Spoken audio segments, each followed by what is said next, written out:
یه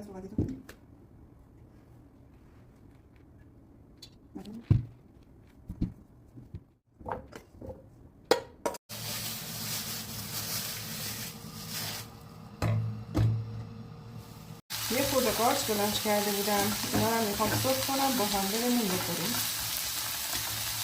با پیازداغ خیلی خوشمزه میشه، ولی با پیازداغ آماده که دیگه خیلی راحته، چون خودش پیازداغ حداقل نیم ساعت وقت میبره.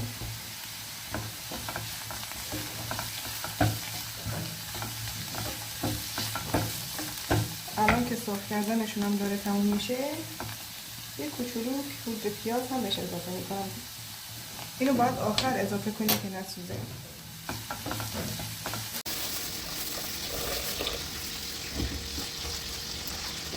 این نهاری که من آماده کردم چون مواد اولیش نیمه آماده بود، 1 رو 20 دقیقه بیشتر طول نکشید. نکته جالبش هم اینه که با روغن خیلی کم سرخ شدن، با روغن زیتون و کاملا رژیمی هن و یه وعده خیلی سالم و خوشمزه. دوغ محلیمون هم که از قبل آماده کردیم. نهار واقعا خوشمزه بود. شام چی داریم؟ از الان فعلا گرسنه‌ای برای شما. آره.